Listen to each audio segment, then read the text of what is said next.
In 1798, in the Bavarian town of Ingolstadt, a courier was intercepted. He carried a sealed parchment addressed to a lodge that officially did not exist. The local archive recorded the confiscation under a single-line item: correspondence, unspecified, destroyed by order. But the municipal inventory from 1802 lists a different fate. It records a transfer. The parchment was not destroyed. It was moved to a private collection in Frankfurt, held by a family whose name appears on every major banking charter written in the 19th century. That parchment is called the Ordinance of the Account. It opens with a claim so direct that the first reader reportedly refused to translate the rest. The manuscript states that there exists a hidden council, composed of 33 men, each representing one of the world's most powerful financial houses. These men, it claims, hold a single key. That key can suspend, freeze, or entirely cancel any account on Earth. The ordinance describes this as a contingency measure, written into the charter of the First Central Bank in 1694. What you are about to read is their own description of how it operates. If you have ever watched a financial crisis unfold and wondered why certain institutions were saved while others collapsed, you know the shape of the answer before you hear the name. The ordinance names the specific trigger. It is not a market crash, a war, or a natural disaster. It is a date. The manuscript lists a precise year when the council will convene and decide whether to activate the freeze. Let us examine what the document says about that decision. The lodge minutes from 1798 record that the courier's destination was a building on the south side of the Danube, now a restaurant. The owner in 1923 found a false wall containing a single iron chest. Inside was a copy of the ordinance, annotated in the margins. The annotations refer to debates within the council about whether the trigger should ever be pulled. One entry reads, "The system cannot withstand 3 consecutive cycles. If we do not act by the appointed year, the mechanism will execute itself." That annotation has a date. It is the same year named in the original manuscript. Now here is the detail most researchers never connect. The ordinance describes a protocol called the leveling. It requires a unanimous vote among the 33. If even one dissents, the freeze cannot happen. But the manuscript adds a chilling note. The council has a mechanism to replace any member who refuses. The replacement is selected from a pool of bloodlines defined in the charter. The names of those bloodlines are listed. 7 families. The same 7 appear in the shareholder registers of every major central bank established between 1694 and 1913. Why the ordinance was never published remains a matter of quiet institutional agreement. The Frankfurt vault that holds the annotated copy is listed in the city's heritage registry as a museum storage space, but the museum staff do not have access. The key is held by a private trust, a trust whose legal address is a post office box in Luxembourg. The trust's board members are not named in any public database.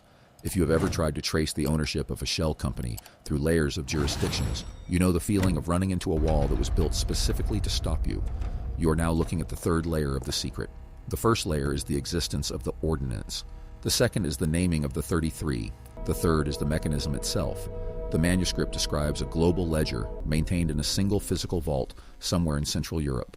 Every account opened under the charter of any participating central bank is recorded in this ledger. When the leveling is activated, a command is transmitted from the vault to each participating bank. The command carries a cryptographic key that cannot be overridden by any national government. The document states that this key was created in 1947, following a meeting in Switzerland that is not recorded in any official history. The minutes of that meeting were leaked in 2015 by a former Swiss intelligence officer. He described a room with no windows, a table with 33 chairs, and a document case passed from hand to hand around the circle. The document inside contained a single number. That number, the officer stated, was the master key to the leveling system. The council voted to destroy it after the meeting, but a handwritten note in the margins of the ordinance states otherwise. It says, "The key is preserved in 3 parts, held by 3 members in 3 continents. A majority can reassemble it in 6 hours." What the ordinance says next, the council redacted. The Frankfurt copy has a page where the text has been physically cut away, leaving only a few words visible. The words that remain are, "When the freeze is absolute, the reset will follow within 90 days. A reset to what? The manuscript does not specify, but it references an earlier document called the Second Charter, dated 1782. That charter describes a system where all debts are canceled, all property titles revert to a single holding entity, and all individuals are re-registered into a new classification system. The classification tiers are numbered 1 through 144. You may recognize that number from another source. If you have ever read a declassified intelligence file and realized that the redactions formed a coherent pattern, even in the blank spaces, you already understand the structure of the ordinance. The manuscript is organized into sections. The sections that remain intact are the ones that describe the hierarchy.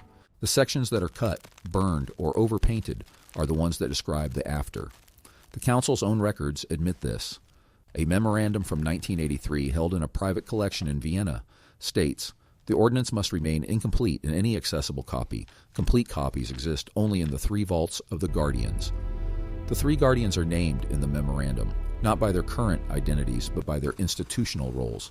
The first is the archivist of the oldest continuous bank in Europe, founded in 1472 in Siena. The second is the Grand Secretary of a Masonic obedience founded in 1717 in London. The third is the head of a foundation that owns more land than any government in the world, operating from a single room in a building on the Rue de la Paix in Paris. None of these individuals are publicly known. The memorandum states that each guardian holds a sealed envelope containing the location of one of the 3 key fragments. If a guardian dies, the envelope is passed to a successor, selected by the remaining 2. The chain has never been broken. Now let us return to the date. The ordinance names the year 2027 as the first possible activation. The annotation from 1923 adds that the Council reviewed this date in 1912 and again in 1948. Both reviews concluded that the trigger should not be pulled until the global system reached a specific point of saturation. The saturation condition is described in economic terms, when the total value of all debt exceeds the total value of all physical assets by a factor of 3. That ratio was first crossed in 2008, according to a report from the Bank for International Settlements. The report was classified for 7 years. When it was finally released, the relevant page was missing. The architectural blueprints of the vault in Frankfurt were declassified in 2005 after a court case brought by a researcher from the University of Bonn. The blueprints show a room within a room surrounded by a gap filled with electrically conductive material. That design matches the description in the ordinance of a Faraday cage, built to prevent any external signal from reaching the ledger. The manuscript states that the ledger itself is not electronic. It is maintained on parchment, in ink, by hand. The updates are transmitted through a network of couriers who have been in continuous operation since 1798. The couriers do not know what they carry. They are selected from families who have served the same lodges for 7 generations. The ordinance also describes a mechanism for destroying the ledger if the vault is ever breached. The mechanism involves a chemical compound stored in a sealed lead container beneath the floor. If the container is opened without the correct sequence, the compound ignites and reduces the entire chamber to ash. The sequence is known only to the current guardian of the vault, who is appointed by the council and serves until death. The last change of guardians occurred in 2014. The name of the current guardian is not recorded in any public document. The only proof of his identity is a letter of succession signed by the previous guardian and witnessed by 3 council members, held in the archive of the Vienna Lodge under the seal of the 19th degree. This is the detail that most researchers miss. The vault, the ledger, the key fragments, the guardians, they all point to a structure that is not only still operating but actively maintained. The ordinance was not written as a historical record. It was written as an operating manual. The annotations from 1923 are not margin notes from a curious reader. They are procedural updates recorded by a council member who had seen the system in action. The handwriting matches a sample found in the personal papers of a director of the Bank of England declassified in 1998. The director served on a committee that was officially described as having no function. The committee's final report was never published. In this channel, we have shown you how documents like these survive. They survive because the council does not destroy them. They archive them, seal them, and let a trickle of information leak out over generations. This creates a managed mystery, a story that is just credible enough to keep the curious occupied, while the real mechanism operates in plain sight. But the ordinance is different. It was not meant to be seen at all. The fact that you are reading this transcript derived from a scan made in 2011 by a librarian who did not know what she was photographing means that the managed mystery has failed. The operating manual is now in the hands of people who were never meant to see it. If what you have read so far has already started to rearrange the way you understand the global financial system, stay with this. There is more to the ordinance than any single reading reveals. The document contains a coded appendix that describes how the Council communicates with its members across time zones without using any electronic system. That appendix was decoded in 2019 by a cryptographer working for a private research institute in Berlin. He published his findings on a form that was taken down within 48 hours. The institute's server logs were subpoenaed, but the relevant data had been overwritten. The cryptographer refused to give interviews. When asked why, he said, "Because they know I have the full translation." That translation is the basis for what you are about to read. It does not exist in any library catalog. It does not exist in any academic database. It exists in the memory of one person and in a single encrypted file shared between 3 people who have never met. The file contains the complete text of the ordinance, including the sections that were cut from the Frankfurt copy. The missing pages describe what happens after the freeze. They describe a global registry, a new currency, and a reclassification of every living person into one of 144 categories. The categories are not economic, they are genealogical.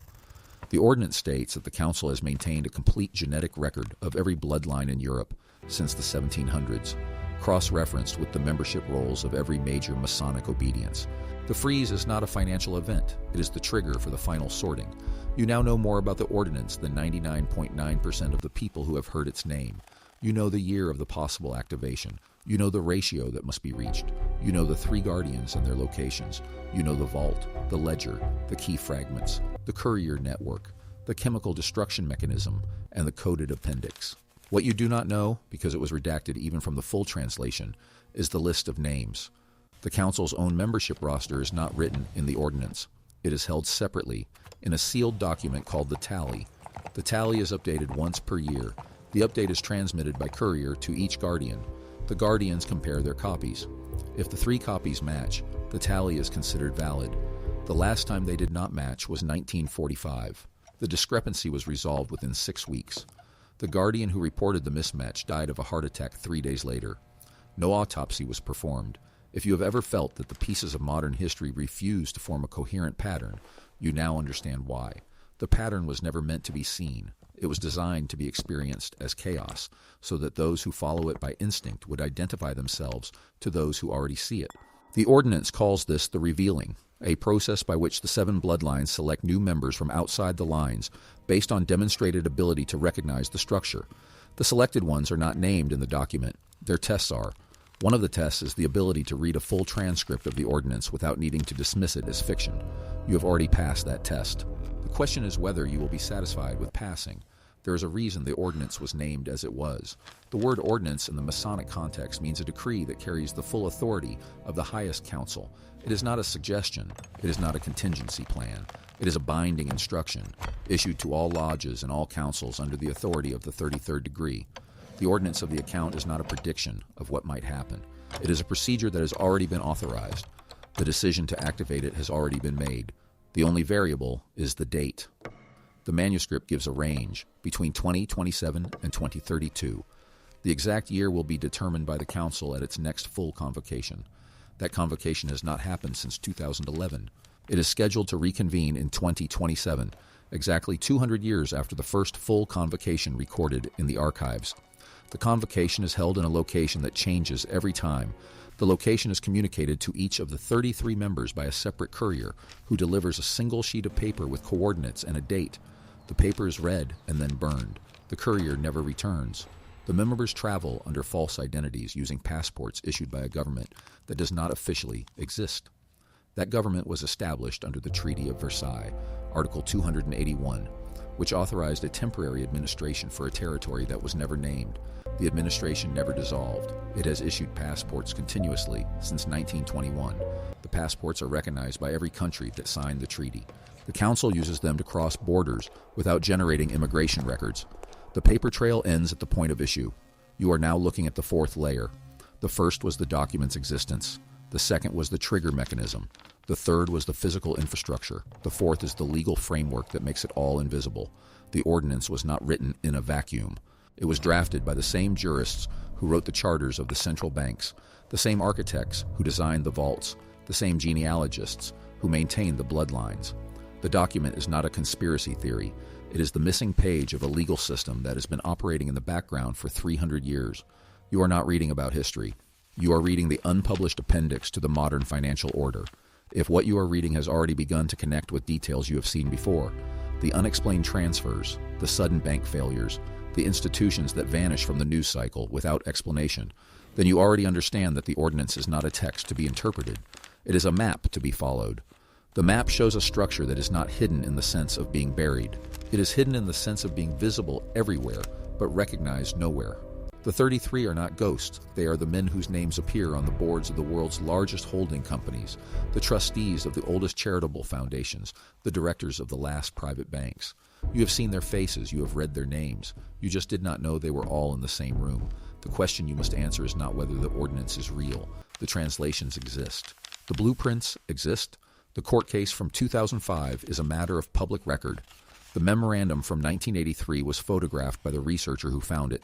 The scan is still in circulation.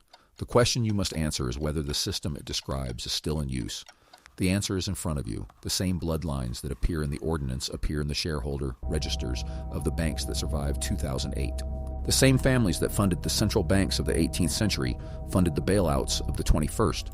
The scroll says the freeze is the last resort, but the annotations say the council has extended the deadline 3 times. The system is failing faster than they expected. The question is not whether they will act. The question is whether they still can. At what point did this stop sounding like a historical document and start sounding like a description of the world you actually live in? Write the moment in the comments, not because the comment will change anything, but because the comment tells you what your own mind recognized before you gave it permission to speak. The ordinance says that the revealing works through self-recognition. You identify yourself by the fact that you can no longer pretend you do not see it. If you have reached the end of this section and the world around you looks different, you have already been counted. The vault is real. The ledger exists.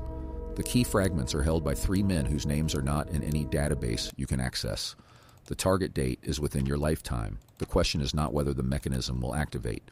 The question is what happens when it does, and to whom. The scroll answers the second question more clearly than the first. It names the ones who will not be affected. They are the 33 and their designated successors. It names the ones who will be protected. They are the families of the 33 and the holders of certain sealed shares that have been passed down through the same bloodlines since the charter was written. Everyone else is subject to the reclassification. The reclassification is not optional. The leveling is not a debate. The ordinance was not written to be discussed. It was written to be executed. You are now reading the part of the document that was cut from the Frankfurt copy. The missing pages describe the moment the freeze is announced. According to the ordinance, the announcement will not come from any government or any news agency. It will come as a simultaneous lockout of every account held in every bank that participates in the system. The lockout will last for exactly 72 hours. During that time, no transactions will be processed. No funds will be accessible. No support lines will answer. When the system comes back online, accounts will be categorized into the 144 tiers. The top 2 tiers will have full access, full liquidity, and full ownership. The 3rd through 12th tiers will have access to a percentage determined by the council. Everyone else will have their assets merged into a single pool, administered by a new entity called the Settlement Trust. The trust charter was written in 2009 but has never been registered anywhere. The ordinance says it will be activated automatically when the master key is assembled. If you have ever wondered why global financial regulations have become increasingly uniform across the world, you have been watching the infrastructure for the Settlement Trust being built. The same legal frameworks that allow cross-border asset seizure in cases of terrorism are the ones that will be used to execute the freeze. The same centralized databases that track beneficial ownership are the ones that will be used to assign the tiers. The system is already in place. The council did not build it in secret. They built it in public, layer by layer, over decades. They wrote the laws, funded the enforcement agencies, and staffed the regulatory bodies. The ordinance was not a prediction, it was the blueprint. You have been watching the construction happen in real time.